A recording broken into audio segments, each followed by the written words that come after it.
Most cultures revere the dead. We go to the cemeteries, for example, and make sure that it's all clean and neat. And if the cemetery allows, we put flowers there, or monuments are built. I think this happens all over the world, just different by different cultures. And this weekend is a weekend when America has chosen to revere the dead, particularly Memorial Day weekend, those who have died, who have served in the armed forces. I don't know if you've ever been to the Tomb of the Unknown Soldier there in Arlington Cemetery, almost in the shadow of the home of the former home, obviously, of Robert E. Lee. To watch that amazing ceremony they do there, which is awe-inspiring, because they revere the people who have fought for this nation, who no longer are alive. There are people in this audience who have lost relatives and loved ones, maybe not in combat itself, but who were in combat, who have, or even if they weren't in combat, they have served in our services and done a great service to this country doing so. And so my father, for example, who was in World War II, and this weekend is the weekend our country says, let's remember all of them. And of course, at the same time, to appreciate very much all those who are in the services who are still alive and pray that they live a long, long time. But death is a fact of life. We know that people will eventually die. There's been no one who's born who has lived for centuries and centuries and centuries, because at some point, well, back early, some people lived that like Adam, those people. But when finally death came, then their bodies were buried and they themselves either ceased to exist, as some believe, or they went into a different realm, as most of us who are Christians believe. And it's that other realm that we try to understand as much as we can, even though as God tells us about that other realm, he has to use figures of speech, because having never been there, I can't understand it. It'd be like trying to explain to someone who had never seen an airplane what an airplane is. Well, it's like a bird, and it flies, but it carries people inside of it. It's certainly not a very good picture, but it's the best I could do for someone who has no understanding or knowledge of what an airplane is. And so when God talks about to us the next life, he has to describe it in ways that we can potentially understand, even though it's not the full, exhaustive description of that, because that's beyond our comprehension, because we've never experienced it. Now, in our country, in America, a preponderance of people believe that when they die, they will go to heaven. It's interesting because even though we are a country that has a lot of people with a lot of different religions, and still in the latest polls they take, the majority of Americans believe that they will go to heaven. A few years ago, I was flipping channels. You realize that being a male, I have to flip channels. It's inbred. So I'm flipping channels and found some kind of a documentary about a starlet in, I know the kids are in here, so I'm going to be careful if I'm say this, adult movies. Is that clear enough without offending the children? And they were talking about her life, about how much money she'd made, how popular she had become, how famous she was, etc. And toward the end, they were interviewing her friends, and they asked each of the friends this question: do you believe that when she dies, she will go to heaven? And every single one of them said, yes. Then they asked her, when you die, do you believe you'll go to heaven? And she said, yes. Now, I'm not trying to sit in judgment on this woman, because I've never met her. I don't know her. I don't have any idea what's happened in her life. I don't know if she's right with God or not right with God based on this moment. But typically speaking, if you were to ask anybody in an evangelical church, do you think a star in an adult movie is heaven bound? The answer would be, that surely is in contradiction to what we believe to be the right moral standards to live by. A few years ago, I was watching CNN, and they reran a special that apparently had aired first on HBO. HBO had put up the money to make it. It was about the massacre that occurred in Mumbai a few years back. Remember when those terrorists came and slaughtered those people? Somehow, the Indian government had captured the signals back and forth between the handlers and the terrorists themselves, and they recorded it. And during that documentary, they were playing back the conversation between the handlers and the terrorists. I would have anticipated that people who were in a murderous spree would be extremely excited, agitated, screaming and yelling. But these people all talked as calmly, actually more calmly than I'm talking to you now. And when they would finally tell their handlers, we are surrounded, we have no more options, then the handler would basically say, then march to your death. Go out there and that you will be met by Allah as soon as you're cut down. You'll be in paradise. And so their belief was, you're going to heaven. their understanding of heaven. You're going to heaven today, even though you have just murdered all these people. So does everyone who dies go to heaven? The answer to that would be no. Now, I'm going to wind up talking about heaven, but I want to start with a negative part of it that's not real happy, but then move to the positive. If we can put that passage up to begin with, gentlemen, Luke chapter 16. This is a story that Jesus told. Now, some people say, well, this is one of Jesus' parables. It's not likely that it's a parable because of the fact that in no parable, unless this is the one exception, in no parable does Jesus ever give the name of one of the characters. He'll talk about a master. He'll talk about a slave. He'll talk about a man. He'll talk about a woman. He talks about people, but he never gives them names. And this particular story, he actually names one, which gives us to understand that this is not like the others. Then this probably is not just a parable that he's made up, that it's a real story. But even if it were a parable, every parable that Jesus told was based in reality. Like a master giving his servants money to invest. That happens in real life. Or a man planting a seed and a massive plant came from it. That happens in real life. So in none of the parables that Jesus told, even if this were a parable, is it talking about something that couldn't occur. So I believe it's an actual story, but even if not, it occurs, is something that actually occurs. And so he says there was a rich man who was dressed in purple and fine linen. Purple was a very expensive dye back in those days. And so if you had purple, you had money. If you had purple dye on your clothes, it was because you were rich. Purple and fine linen, and lived in luxury every day. At his gate was laid a beggar named Lazarus, covered with sores. Just a couple of months ago, I mentioned that I was in Haiti. I've been to third world countries before. I've seen poverty. I've seen bad things, but never, ever have I seen it as bad as it is in Haiti. And the missionary, they were telling us that there was just a handful of people in that country who had all the wealth. And I asked the missionary, I said, do you think that those extremely wealthy people see what we're seeing? People who are starving to death, people who are lined up everywhere trying to get any morsel of food they can, people with no sanitation. I mean, do you think that those rich people have to see this? She said if they ever come out of their houses, they have no choice because it's everywhere. That's what this guy is. He's rich. He's living in sumptuous ways. And every time he leaves his house, he's going to see this man. The man has leprosy. He's covered with sores. He is in extremely bad shape. The next verse says, and this is Lazarus, was longing to eat what fell from the rich man's table. I'm not requiring a lot. I'll just take your scraps. Can you just feed me the scraps that you would normally give to your dogs? Even the dogs came and licked his sores, so nobody ministered to him except the dogs that wandered the streets. The time came when the beggar died, and the angels carried him to Abraham's side. Some translations will say Abraham's bosom. Back when we were reading literature written for Jewish people, when they talk about paradise, they call it Abraham's bosom or Abraham's side. That this is where Abraham, our father, is.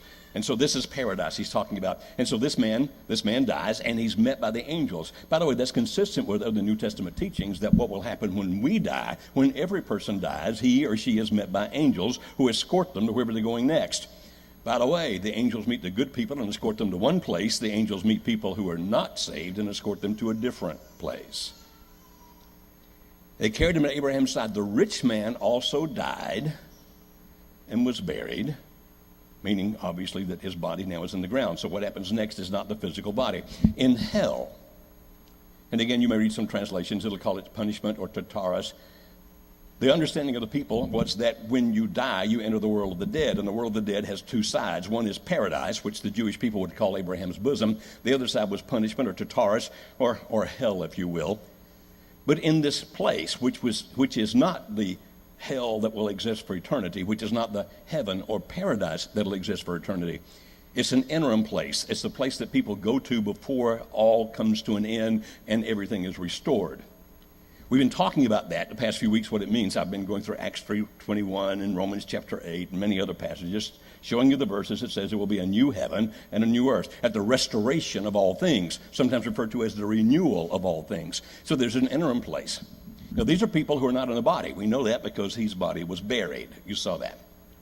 And yet, even though they're not in a body, not the body they had, the human body like this, it's dead, not the body they will get at Resurrection Day, which is going to be immortal and imperishable and all those things 1 Corinthians 15 describes that we talked about in previous weeks. They're in some kind of a spirit form, But the spirit form still looks like a body, and apparently still has some characteristics similar to the body. Because in hell, where he was in torment, that's the rich man in torment, he looked up and saw Abraham far away with Lazarus by his side. So in this world of the dead, the people on the side being punished apparently can have some visibility or some way to see people who are on the paradise side. And so look what he says. So he calls out, "Father Abraham, have pity on me, and send Lazarus to dip the tip of his finger in water and cool my tongue, because I'm in agony in this fire." Now, he's a spirit being, but he can feel agony. And whether he has a tongue that you can actually see like we see our tongues, or touch like you touch our tongues, he at least envisioned himself as having a tongue. And in this great torment, this great misery that he had, he said, if I could just have a drop of water. Oh, and I recognize that guy. I know him. I used to see him at my gate. So send him over here that he can do this. But Abraham replied, "Son, remember that in your lifetime you received your good things, while Lazarus received bad things. But now he is comforted here, and you are in agony. And besides all this, between us and you, a great chasm has been fixed, so that those who want to go from here to you cannot." By the way, have you ever stopped and, here's an interesting way to read the Bible, I think. Stop and ask yourself various questions as you read it. Like, I stopped myself there and said, why would anybody want to go from here to there? I mean, if you're in paradise and you can see the punishment over there, why would you want to go from here to there? He says, if they want to, well, who would? And then the answer, in my mind at least, is people who are so full of compassion, who see that people in punishment thinking, if I could just go over there, if I could just do something to comfort them. There would be people who are so compassionate, so full of love, that would walk into hell to minister if they could. I think I've known some people like that. He says, but they can't. Nor can anyone cross over from there to us. He answered, then I beg you, Father, send Lazarus to my father's house. For I have 5 brothers. Let him warn them, so that they will not also come to this place of torment. Interestingly, have you noticed that the rich man never, ever said that he didn't deserve to be there? In the story that Jesus tells, I've only been into a few prisons to minister to people, not a lot. There are people here who've been in a lot more prisons to minister to people than I have. And there are probably some people here who've been in prisons who weren't ministering. But if you go to prison, at least the ones that I have talked to, everybody's innocent. It's amazing. I don't deserve to be here. I didn't do this. I didn't do that. I didn't do that. And I thought, wow, we have one messed up jurisprudence system because we only convict innocent people. Everybody in jail, everybody in prison, at least everybody I've ever talked to was innocent. This man didn't do that at all. He never said, I don't deserve to be here. He knew he deserved to be there. He also knew that his brothers deserved to be there.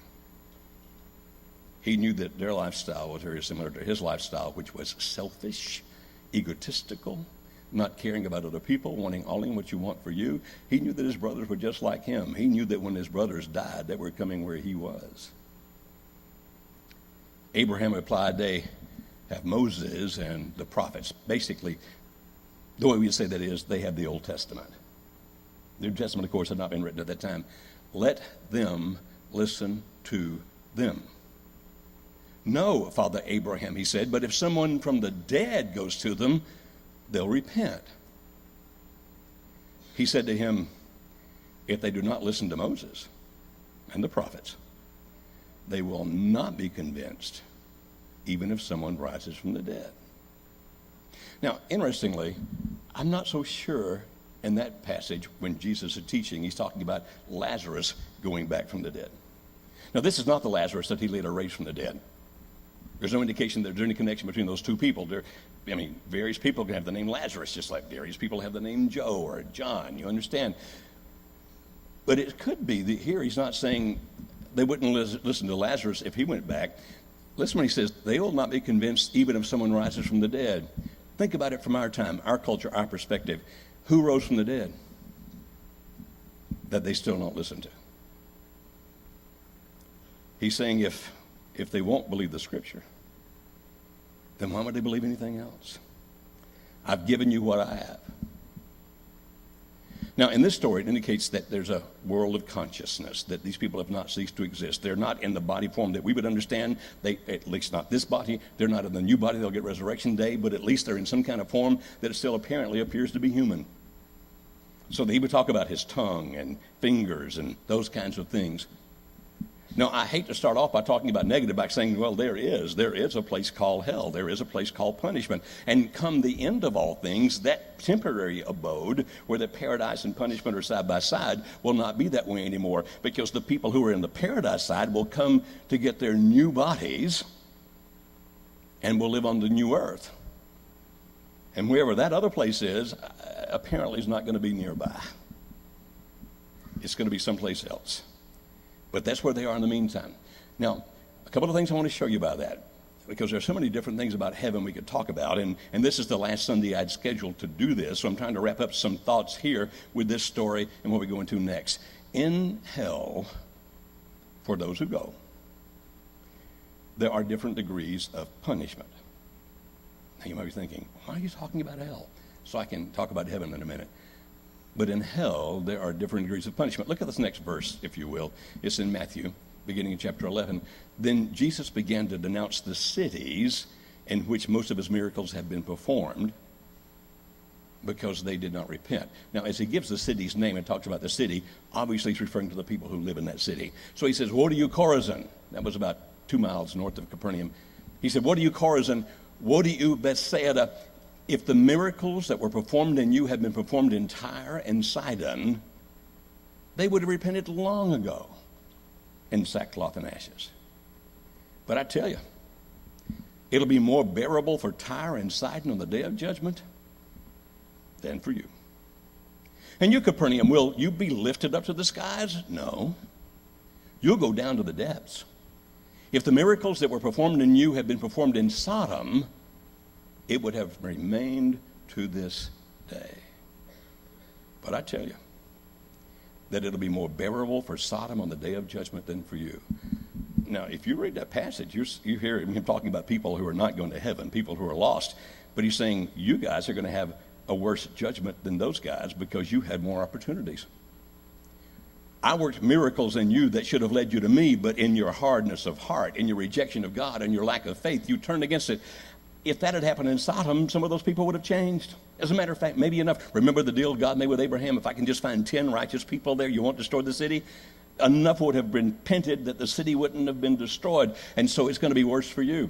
I think that's a very sound biblical principle, that there are people who will be lost but didn't have the same level of opportunities. There are some people who will be lost who just had everything and rejected God anyway, and he's saying it's going to be worse for you. Now, I would think being in punishment, being in Tartarus is going to be bad no matter where you are, but it certainly appears that he's saying there that some of them are going to have it worse than others. You said, well, some of them, you're convinced you're not going? Well, I'm convinced I'm going to heaven. I believe that with all my heart. Many years ago, when I was living in Evansville, Indiana, a guy predicted the end of the world. People do that every so often. You ever pay attention to that? This guy lived in Evansville, and so he bought a big ad in the paper that the rapture was going to occur. Now, the rapture, if you understand it, is a belief that all the righteous will be taken up and the unrighteous will still be on the earth. And so I had a radio program, a live radio program I did on Sunday mornings. I start talking about this guy's ad and how that you can't predict the end of the world, and the rapture, in my estimation, was not going to occur when he predicted it because no man knows that hour. He called the radio program. It was a live call-in question and answer program. So I answered, and he and I start debating this. It was going to be the very next Saturday that he predicted the rapture would take place. I said, so next Sunday morning, if I'm on the air, he said, oh, you will be. Only the Christians are going.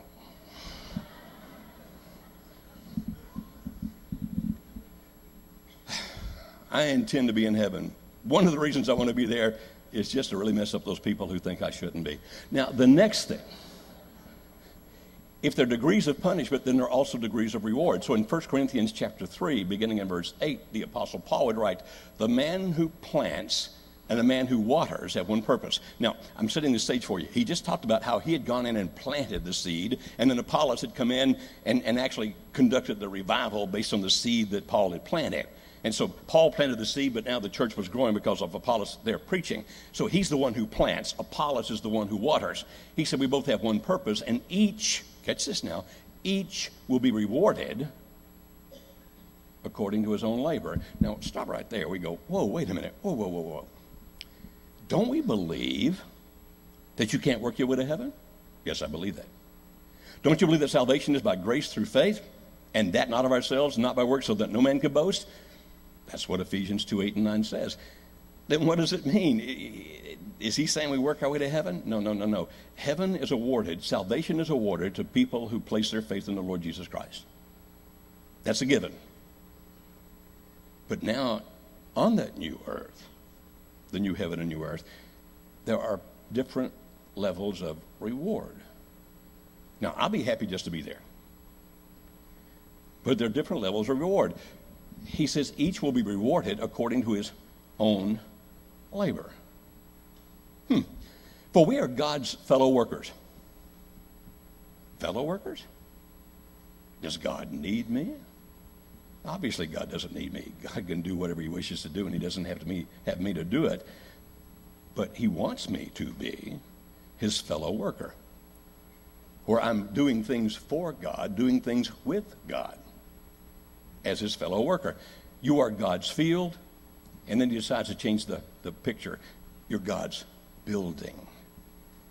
By the grace God has given me, this is the Apostle Paul, I laid a foundation as an expert builder. In other words, I came in there and I laid the foundation. I planted the seed. I put it all where it should be. I came in and did the groundwork for you. And someone else, that's the Apollos that he referred to just a few verses before, Apollos is building on it. But each one should be careful how he builds. For no one can lay any foundation other than the one already laid, which is Jesus Christ. So he said, look, somebody comes in and says, I am for God, and they lay a foundation, but the foundation isn't on Jesus. Now, I could get off on some tangents here, and I'm very tempted to. Let me just tell you where I would go if I were going to go on a tangent, without going on the tangent in great detail. There are some people who think they're laying the foundations of Jesus when they're laying the foundations really for what they already believe. Jerry Jones said it extremely well several years ago at the lectureship at Harding University. He said, if you convert a man to a doctrine, you make a sectarian out of him. I'm sorry, he didn't say that. He said, if you convert a man to a church, you make a sectarian out of him. If you convert him to a doctrine, you make a legalist out of him. It's only when you convert him to Christ that you make a Christian out of him. I thought that was brilliant. I don't know if Jerry made that up or not, but I've given him the credit all these years. It's just absolutely brilliant. So a foundation could be laid of, here, we'll build on the foundation of our church. That's not the right foundation. We'll build on the foundation of our particular doctrine. That's not the right foundation. Jesus Christ is the only right and good foundation. Period. Then he says, in the next verse, if any man builds on this foundation, now this is building on Jesus, using gold, silver, costly stones. Now he's talking about two things in groups of three. Look at the first group of three, gold, silver, costly stones. In other words, stuff that's really valuable. The second three, wood, hay, or straw. These are things that are going to decompose at some point, right? Anybody live long enough to know that? His work will be shown for what it is, because the day. Now notice the translators made that a capital D. They understand that in context he's referring to Judgment Day. But the day will bring it to light. It will be revealed with fire, and the fire will test the quality of each man's work. What do you mean each man's work? What we did when we laid on the foundation of Jesus Christ. He's talking about, among other things, bringing people into the kingdom. And he said some of the things you do for people, the people themselves are gold or silver or costly stones. But some of the people are wood, hair, stubble. Meaning, some people will stay with God, some people won't. Some people will endure. Some people are just a flash in the pan and then they're gone. They're going to burn up. If you've lived any length of time at all involved in church, no matter what kind of church you've been in, you have seen the people who had the hearts of gold. Who were people who were the costly stones and the silver? People who loved God and sought God. But you've also seen people pass through churches which, according to the scriptures here, would be wood, hay, or stubble. They just come along and then they go away. They don't really endure. And the next verse he says this, if what he has built survives, he will receive his reward. Do what? Now, one of my personal heroes was a man by the name of Gus Nichols, who's been dead for some length of time now. I was still a relatively young man when I went to his funeral. I don't remember exactly when it was, but it's been a while. A great hero to me. He was a man who, as far as formal education, had gotten through the 6th grade. That's as far as his formal education went. This was a long time ago, you understand. When he died, he was well up in his 80s, so I guess he was born in the 1800s, seriously. He had memorized his King James Bible, literally memorized his King James Bible, and at church on Sunday nights, they had Sunday night services. On Sunday nights, just before they started, he'd bring all the little kids up front, and he would tell them, you quote a verse from the Bible. You have to memorize it. You have to memorize it. You can't read it. You quote a verse from the Bible, and I'll quote the one before it and quote the one after it. And that was the way he stimulated, motivated these kids to memorize Scripture. From people who went to church, they said he was seldom stumped. Now, that's a lot of Bible knowledge, wouldn't you think? He said once, I heard him speak, he said once that with his own hands, he had baptized more than 10,000 people. That's a lot of people. He told us, a small group of us one time, that some of the churches he'd go, they called them gospel meetings instead of revivals, but he'd go to the gospel meetings where in such rough neighborhoods that he literally would leave the back doors of the church open and park his car just outside so he could see his car while he was preaching, so the people wouldn't steal his hubcaps and tires. And those were the rough neighborhoods, and he led over 10,000 people to Jesus. Would you think that all 10,000 of those people were gold, silver, and costly stones? My guess would be not all. But at his funeral, one of his sons said, one reason we don't receive our reward until Judgment Day is because until then, there's no way to count all the good that was done. My father led many people to Jesus. I think more than 30 preachers came out of that one church where he was for over 30 years, who've gone all over the world preaching and teaching, in addition to others. One of my friends who was a minister said that when he would walk out the back door after Brother Nichols' sermon, Brother Nichols would get up on a knee and drop on a knee and shake his hand and point back up to the front and say, someday I'll be watching and listening to you preach in that pulpit. So he led many people not just to become Christians, but many people to become ministers, some of whom probably were okay. He said, the reason that you can't count the good my dad did until the end of the world is because who knows how to count it all up? There's still people being influenced by people who were influenced by my father. And on down the line and down the line and down the line, there's no way to count how much good my dad did. Now you're saying, wait a minute. Are you saying we're going to be rewarded for that labor? No, I'm not. Paul said it. It's right there in the passage. So, in heaven, on that new earth, where we will have dwelling places and all those kinds of things, some people are going to have an amazing reward. Jesus actually said back in Matthew chapter 6, he said, don't lay up your treasure here because it can be destroyed here. Lay up your treasure in heaven.